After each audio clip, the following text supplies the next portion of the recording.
Day 1205, 22 for 22. Good morning. Hope this finds you well. Please stay in your fight and do not quit. So, I had an awesome walk, and I'm here talking to you also. It is a great start to my Friday, which brings us to Red Friday. Please remember everyone deployed.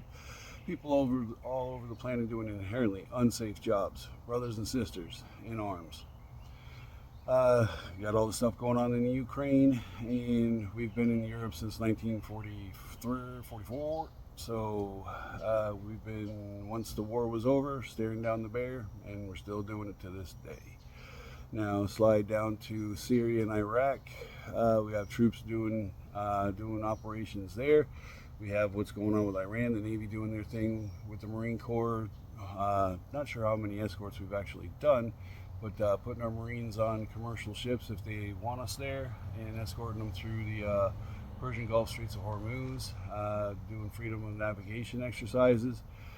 And then we have what's going down in Africa with Somalia and all that. And there's been some massive flooding in Libya. I'm sure we might be involved in that because Libya does not have the infrastructure to handle what happened.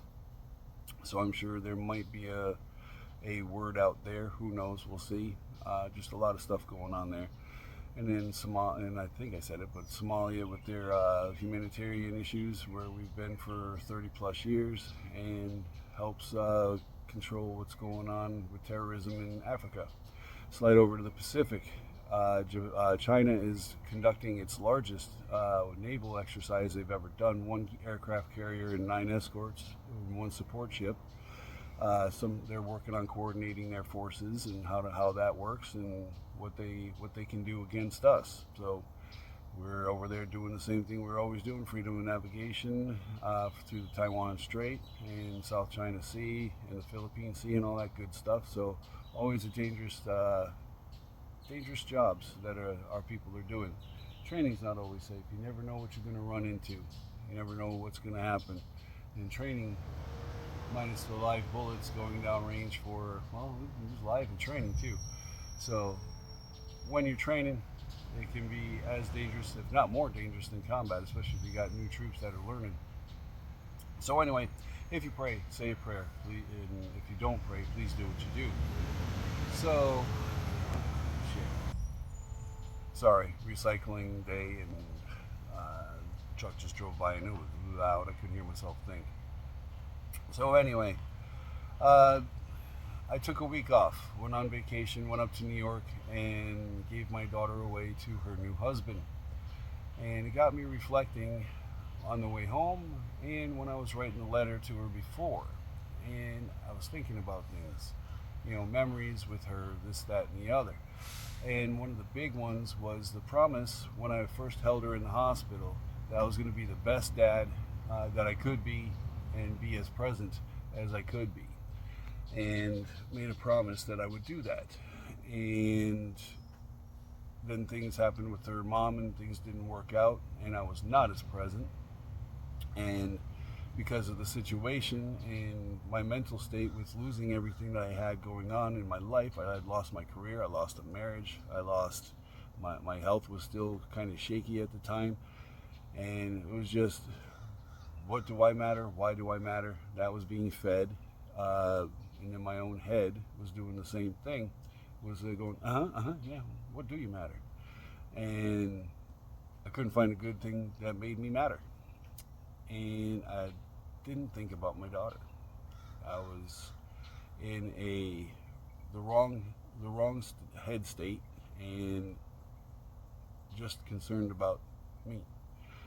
And I almost took my own life, which would have violated my promise to her. And then I would have missed what I experienced this past week, which was watching my daughter start a new chapter in her life with a good guy. And the message here today is you got to keep going, because you never know how things are going to turn out. Things can be total shit right now, and you just want to exit stage left. And you can want to do that, just don't do it. Give life a chance to start righting itself. Things are going to happen, and things are going to get tore the hell up. and your plans are going to go awry. They're going to get torn to shreds. They're going to get shot in the face, and you're going to have to start over. You're going to have to redo things. I've had to restart my life a few times, to include when I came down here. This was a whole new reset coming down here. I was a lot more whole, not going to lie. I had Becky and, the 4 kids plus Cass. And that's another thing, and I haven't said this in a couple of years, is if I had offed myself in 2006, I wouldn't have the 4 fantastic kids I have. They're pains in the asses, but they're my pains in the asses, and I love them, and I'm trying to be the best dad and be the most present dad I can here too. Not everything is going to turn out the way we think it's going to turn out, and it's not all going to be good, but it's also not going to be all bad. We have to let life flow. We can't control everything. We can't. If you watch the Hunger Games, they have the game makers that set the conditions and the threat. And we don't have that ability. We have to deal with what's being presented to us. And we can only change what we can change. It's kind of like the Serenity Prayer. Give me the strength to know what I can and cannot change. That is definitely paraphrased. But we have to give ourselves the chance to live, and really live, not just exist. Going to that wedding for my daughter was exhilarating.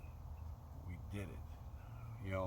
Becky and I and Cassie's mom, we got her to the finish line of her, I guess, child chapter, and now she's already an adult, but she's moved on to that next big chapter in her life, and I'm so happy to have been there for it. And if I had taken my own life, I wouldn't have been there. So we got to think about these things, not just in the moment. We've got to think about the repercussions that we have on our own lives and the lives of those around us.